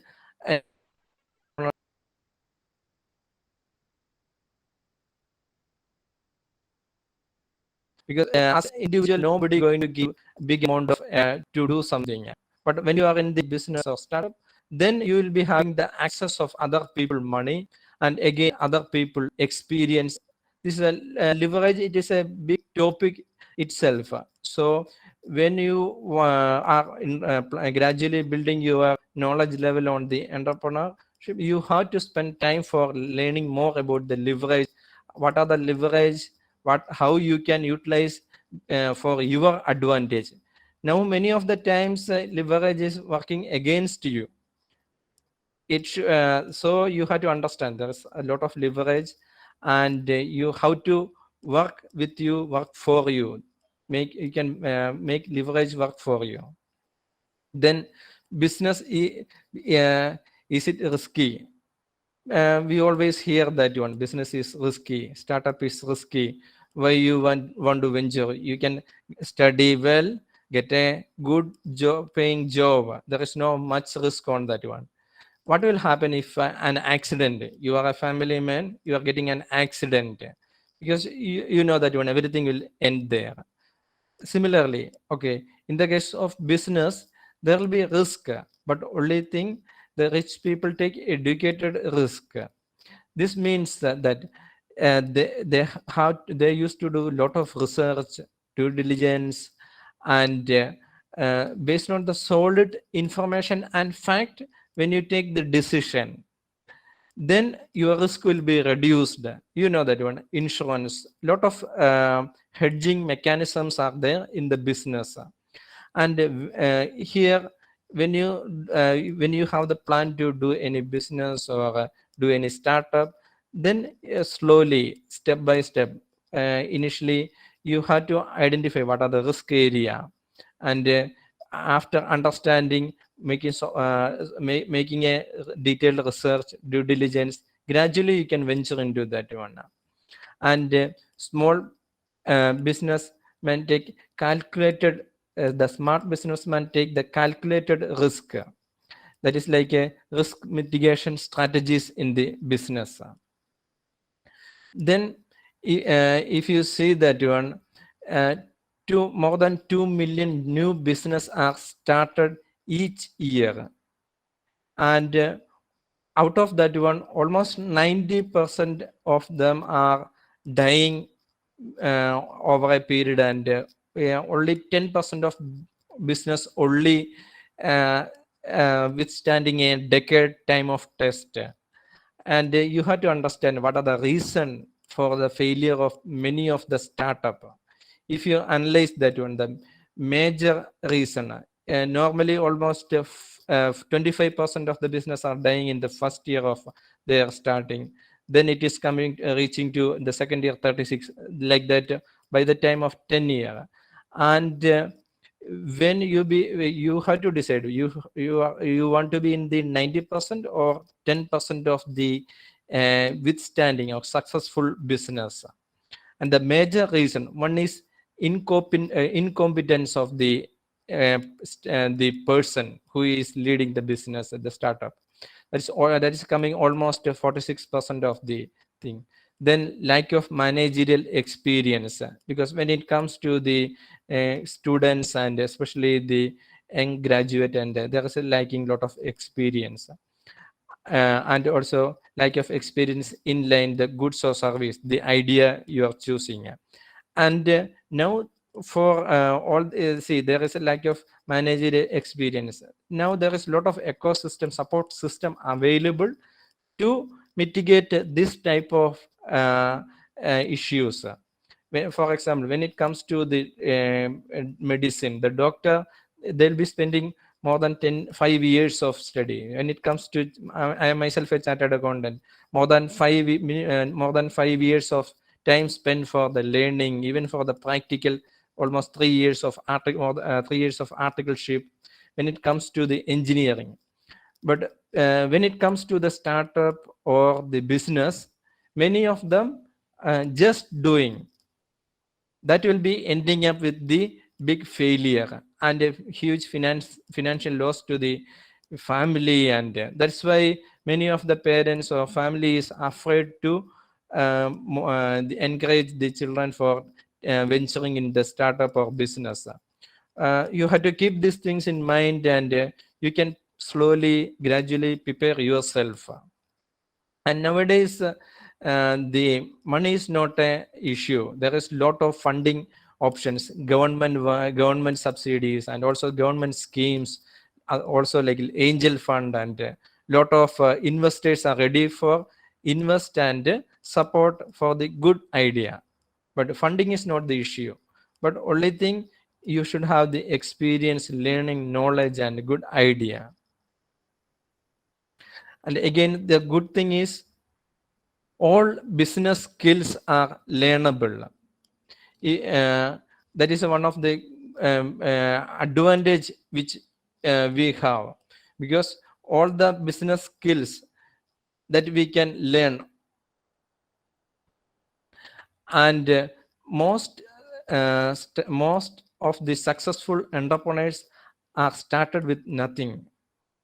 That is for us also. It is like for you as a young student, okay, this is a starting point for you, because like any other successful entrepreneurship globally or regionally, if you see that one, if you take the case of our well-known Mr. Kochasub Chittilapalli or Yusuf Ali, or internationally, if you see that one, even the Apple or the Amazon, any of the entrepreneurs beginning, if you see that one, they also started very humbly. They built from the nothing. So only thing, they put lot of effort for learning and trying, and 80% of your success as an entrepreneur will be depend how based on your thinking. First of all, the main thing you want, see, your thinking, the way of your thinking, you have to change it. You have to adapt the way of thinking, the entrepreneurial mindset you have to bring. So so that you having some wrong notions or beliefs, you have to come out from that one, and gradually learn how the entrepreneurs are thinking, doing, and slowly you have to learn so many areas in the entrepreneurship. In that one, you at least 10 to 16 hours you have to work daily for your idea. Even you don't have any idea, you have to spend 10 to 16 hours.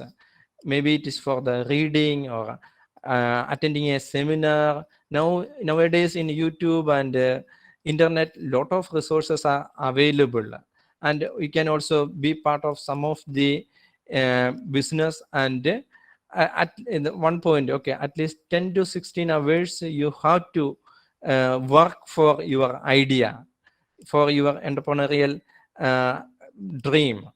Then initial days, you don't have any option for taking any holiday or vacation.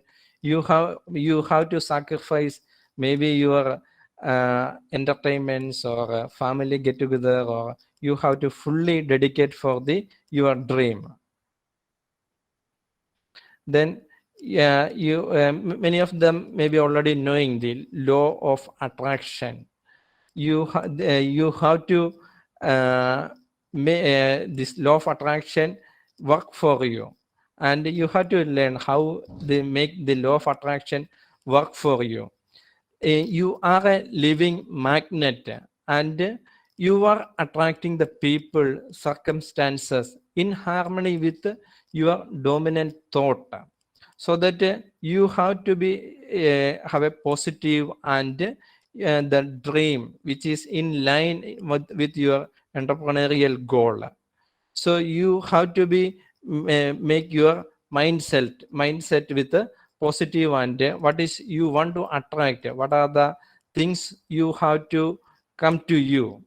And the rich people will be always focus what they want, and the poor people focus what they don't want. Because for example, you don't want you want, if you want lot of bank balance, and the rich people will be thinking always, okay, I wanted have a lot of bank balance. But whereas in the case of poor people, they will be thinking that I don't have any bank balance, that negative way. So similarly for anything and everything, when it comes to the entrepreneurial activities, you have to change your thinking pattern. That means you have to be thinking the positive side of the each and every area, and you have to ignore or leave the what are the negative areas, so that you will be attracted with that whatever you want. So you always give more focus on what are things you want, and give more attention to the positive what are the things you want. So again you have to this law of attraction, you can, there is one good book I can suggest, that there is The Secret, for knowing and learning more about this law of attraction. Then here I'll be just giving a little detailed brief about the 10 rules of successful entrepreneurship. One, make the commitment. You should be having the commitment. That means you have to devote a lot of time and energy for that one. And as I mentioned earlier, find a problem and then solve it. And again, that one bring to the, okay, we increase the number of people, the problem you can solve. Then next one, think big. Your thinking should be big. Instead of limiting one village or one region, even limiting to Kerala, you have to think beyond Kerala, India, or world. As previously mentioned, Mr. Sunil, now it is like a global village, like we are open to do business to globally. And from your home, from your office, you can do many things now through the advancement of the internet and the digital age. So you have to have a big mind. Your horizon should be increased. And you know that one, Kerala is already now it is overcrowded with the business people. So if you want to grow and make a big business, then you have to think beyond Kerala, beyond India. Even you have to think about globally. And starting will be very tough, but always think, so that your mind will be expanded, and you will be attracted with the like-minded people and opportunity for doing that one.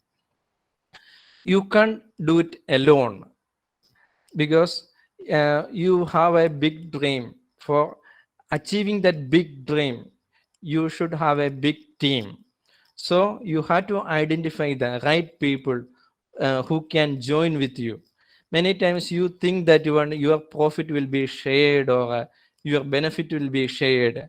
If you see that many of the big, if you see the Microsoft or any of the many big companies, there is some co-founder, or so in either you can jointly with other people or take the help of other people. So make a circle of your own team, and think and discuss and build on that one. And again, you must do it alone. Certain things, the vision, only the entrepreneur have a vision to, and he can only work on that one. So certain area you have to work alone, and you have to identify what are the areas you should work alone, what are the areas you should work with other people, and manage risk. And you have to face the risk.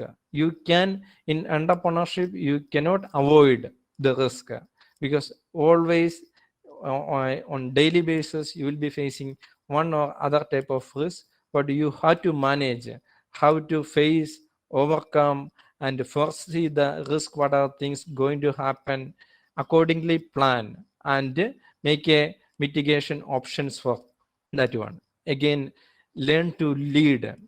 Entrepreneurship is all about leadership. You are the main central point for all the activity.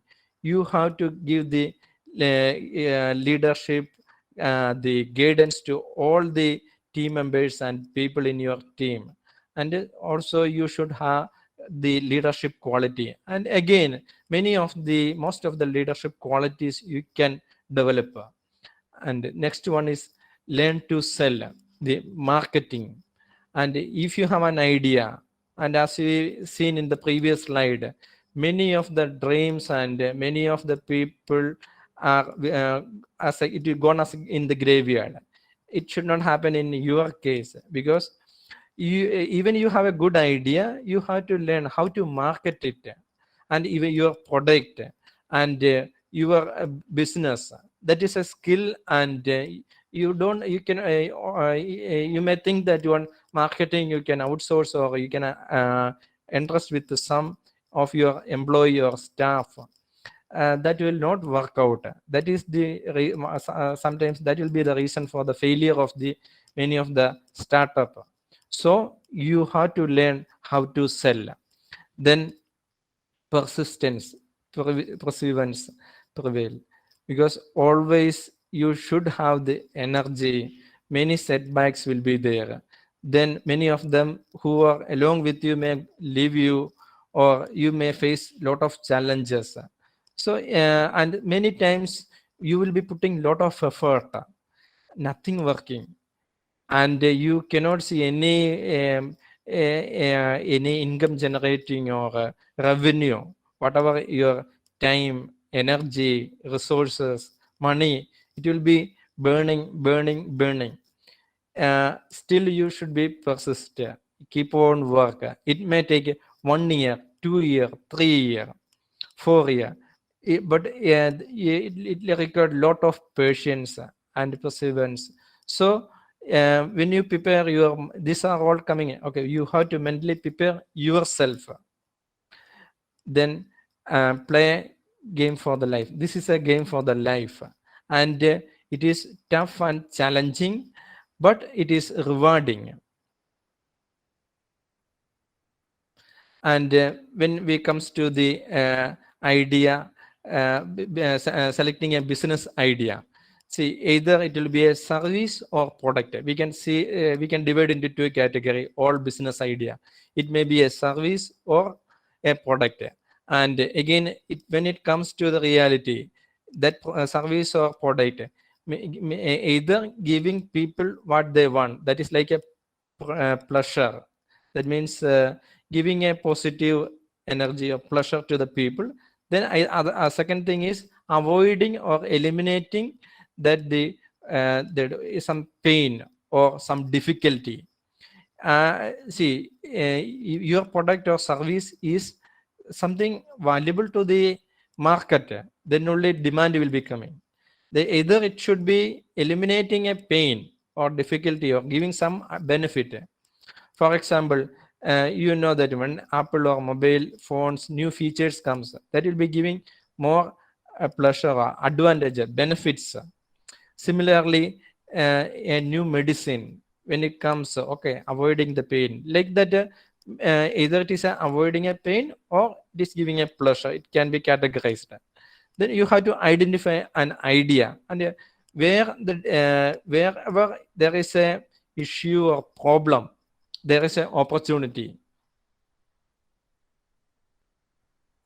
And when you find a idea, you just then you have to make a small feasibility study yourself, and you can also check with your colleagues or guide, and there will be, see, the problem you are going to solve for the customers. Is there a need for this business form? Whether this idea can be penetrated to as a business, or many of the people looking for this solution. And then, okay, you can work more on that idea, and then you can scale it up. Then again, is this business needed a place? Maybe some small setup is maybe required for gradually bringing the business to the live. And the time and energy, maybe some employees is required, and you have to make a business plan, like how you can do it. And there will be what are the resources required for this one. this idea, this is a seed for the business, and you have to test the seed, this whether this idea can be make as a big business, and what is the potential and big source of idea. That see how you can get an idea. Many people may think that when I don't have any idea for the business, for those people, they have to initially spend a lot of time for spotting an idea. You can go to the internet, you can read books, you can travel, you can attend seminars, exhibition, and also the visualization, intuition, the discussion, role model, and you have to spend a lot of time for getting a good idea. And all this way,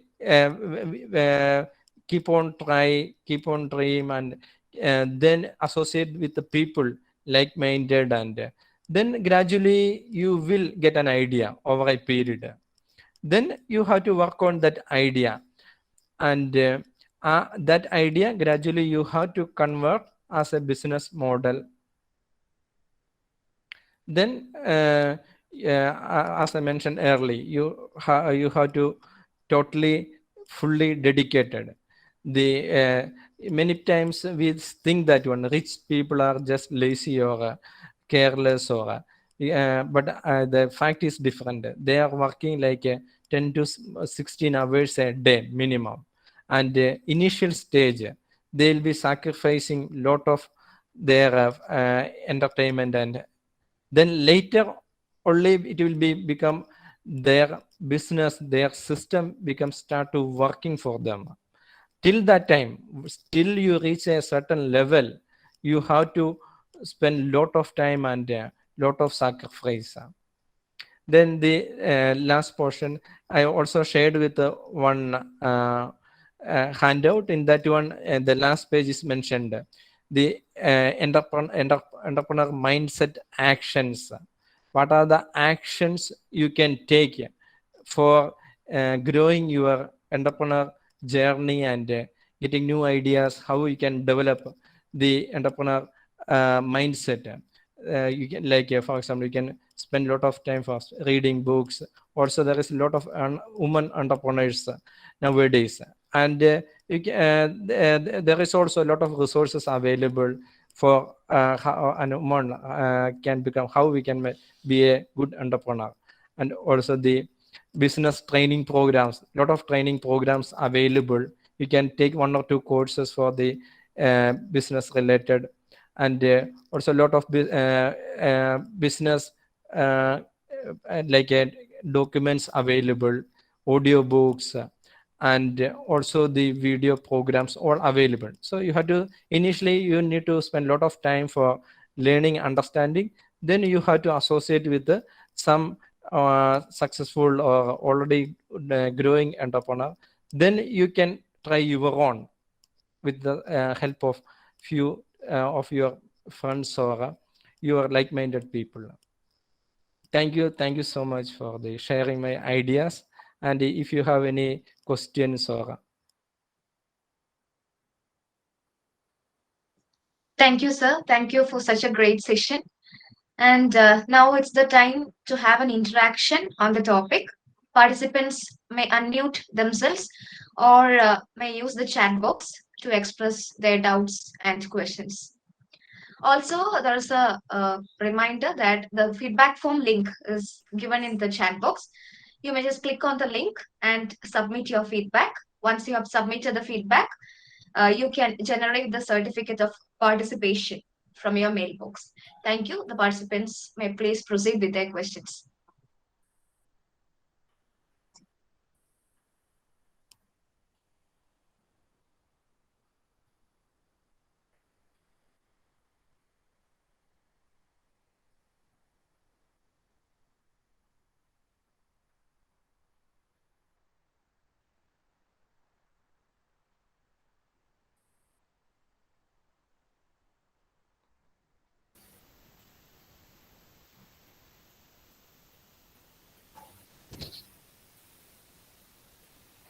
Students, it's a time for interaction. You may ask your doubts to sir. Hi, sir. My name is Reshma. I'm from Deva Matha College. Yes. So, according to you, what will be the main challenge that that an entrepreneur will face? I'll talk in the point of a student. Initially, you'll be having the lack of experience. That can be mitigated by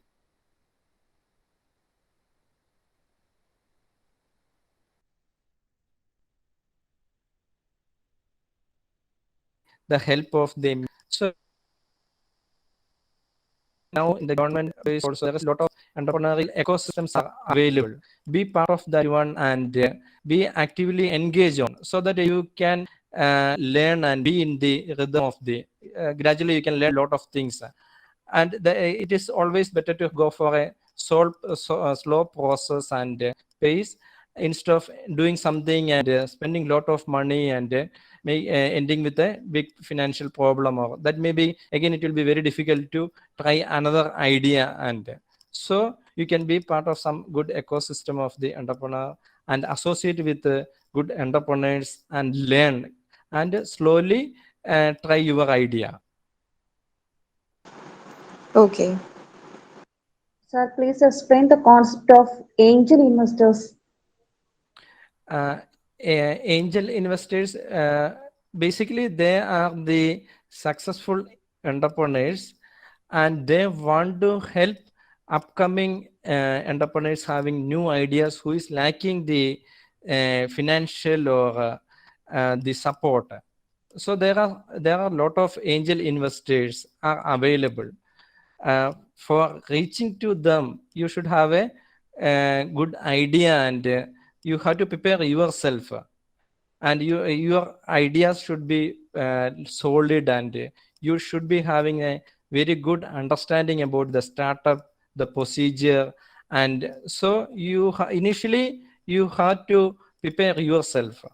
And then this angel investors and people will help for your support and bringing your ideas to like a commercializing and scale up and bringing as a real business.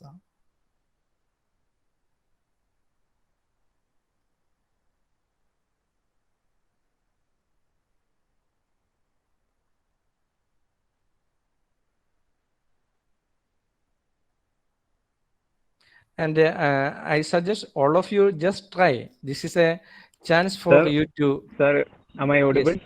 Yes. So my name is Anandakrishnan and I'm from Deva Matha College, Kuravilangad. So my question is, as to UC Berkeley, 72% of entrepreneurs suffer from mild to severe mental health issues. So is it more important that we first fix human beings before we jump into entrepreneurship?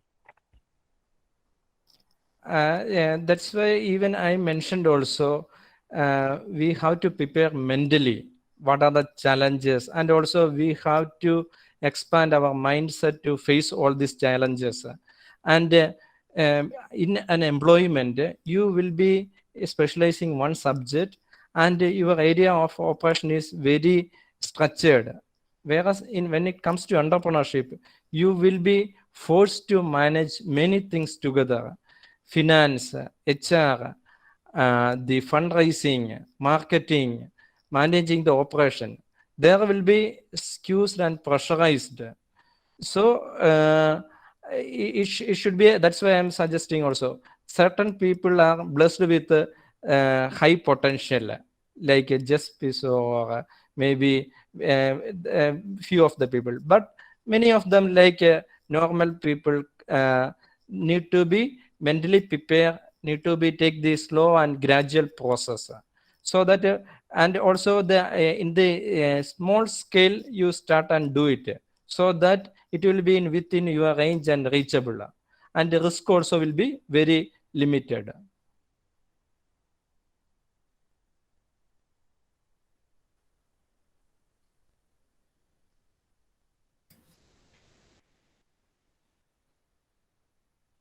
So as to you, what are the important measures to be taken from an early stage to increase the mental strength, sir, so that we can, yeah.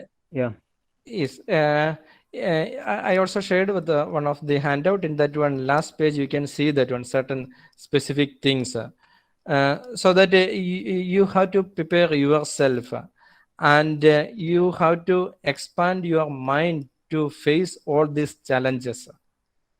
That's what I am trying to say.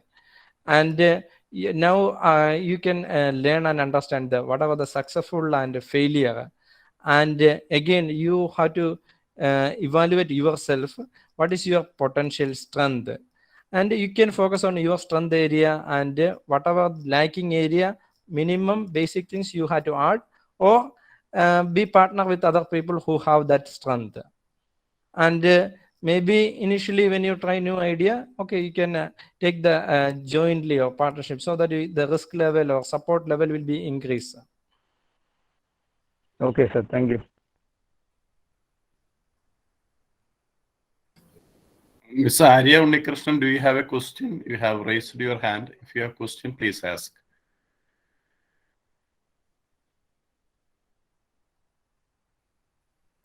Okay. Mr. Ajil Chirankuriyam, I have a doubt. It's my, because you are expressing that Kerala is already overcrowded. I also believe that that is a situation. But what is the difference in other? You are from Gulf country now, so what is your experience when a person is establishing business outside Kerala or outside India? Can you share your experience about that? Yes. The thing is, always keep your marketing. That means your business, instead of limited to your this geographical area, instead of limited to Kerala, keep in the all India or international. For example, the business and the margin, since competition is high, margin level is very limited. And again, the competition is high, so proving it will be very difficult. But again, it will be very difficult starting outside Kerala initially. But Kerala is one good place for you to learn, and once you success in Kerala in business, you can go anywhere and you will be successful. So your geographical horizon, always keep it globally.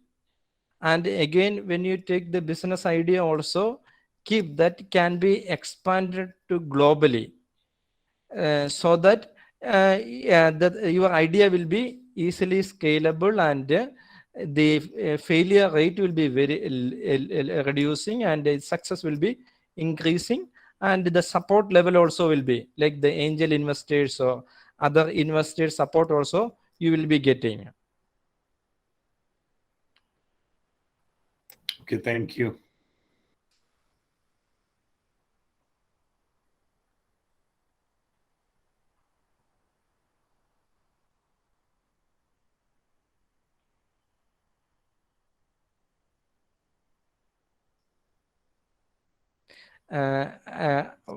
Once again, I am encouraging all of you to try some of your ideas and also prepare yourself. Maybe initially you will be taking an employment, maybe, but you just keep in mind after 5 years or 10 years, gradually you like to become an entrepreneur. So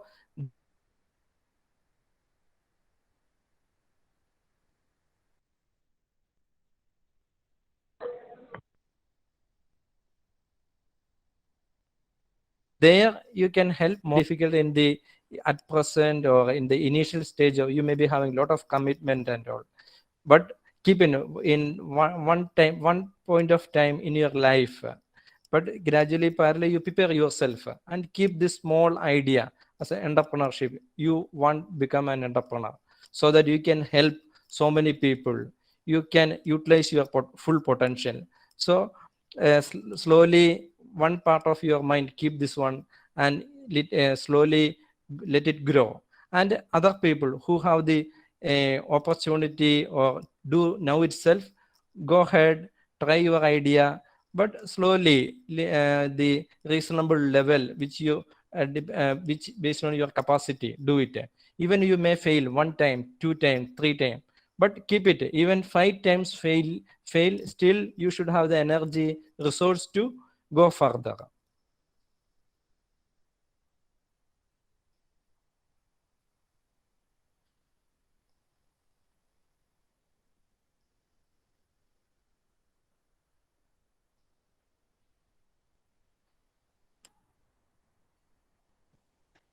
Sir, do you have any message to the young students of our college? Because now the entrepreneurship is and skills are important.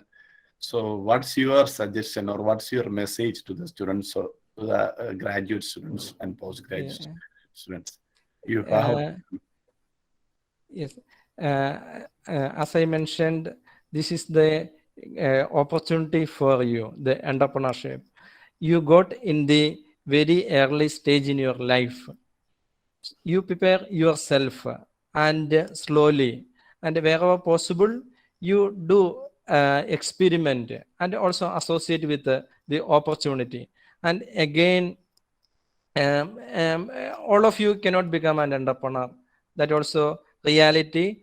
So other people, okay, you now you have a lot of time, and just instead of limiting to your college syllabus or curriculum, again you spend more time on your interested area, and also try to understand what is happening in the globally, and what are the opportunities. Now you know that one, EV and artificial intelligence and robotic, all these sort of things happening.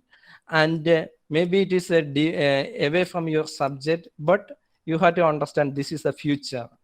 Always there will be there is a gap between our syllabus and what is the future. By the time when we become qualified, what is required, the business or the society will be having a big gap. So that gap you yourself have to fill, and according to your interest, you have to spend more time, understand. Even when you get a job, that is only just starting, but based on the future growth and all, if you prepare yourself, you will be having some added edge compared to your competitor in the job interview and other things. So wishing all the best for all of you.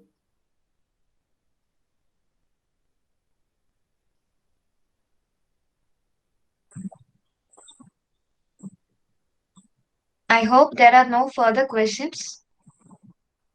So once again, thank you, sir, for such a wonderful session. I request Dr. Elsama Joseph, the department level coordinator and the head of the PG Department of Economics, Deva Matha College, to express our gratitude. Please, ma'am. Good evening to all. Respected Principal Dr. Sunil C. Matthews, sir. Respected Resource Person Mr. Ajil Chiram Guriyal, sir. Coordinator of the webinar series Dr. Sunil Joske. Moderator of paper presentations Dr. Jaymol James, and dear participants. Nowadays, the objective of education has changed. Until recent times, the students had two options. One, get into the world of work, and two, pursue higher education. Now there emerges a third option, start a new venture. In this context, Adil sir could explain all the problems or questions faced by a young entrepreneur when he or she plans a new venture. This session was full of rich and novel ideas and experiences. Ajil sir, with great pleasure and happiness, I express our sincere gratitude to you. Thank you, sir. Once again, thank you so Our much for principal, Elsama. Dr. Sunil C. Matthews, sir, who is the motivating and inspiring force to conduct this webinar, has given all the support and guidance for the successful conducting of the program. The PG Department of Economics, as well as the Research Promotion Council, say a big thanks to you, sir. Dr. Sunil Joske, the coordinator of the webinar series, has rendered valuable help and suggestions to conduct the program in a successful manner. Thank you, sir. Paper presentation was also a part of this program. I would like to say thanks to Dr. Jaymol James, moderator of the presentations, and all those who present paper here. Thank you.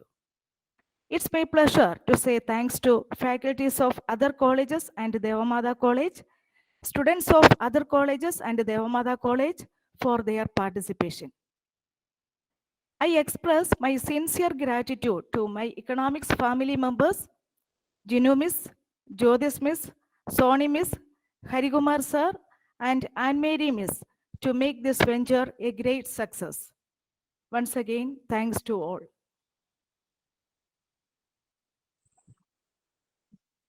Thank you, ma'am. We have come to the end of this session. Once again, thank you, Mr. Ajil Chiramkudil, for your informative session. And thank you, dear participants, for your cooperation. Also, thank you, Dr. Jaymol James, for moderating the presentations. And also, congratulations to all the participants who have presented their works. Keep going. Thank you.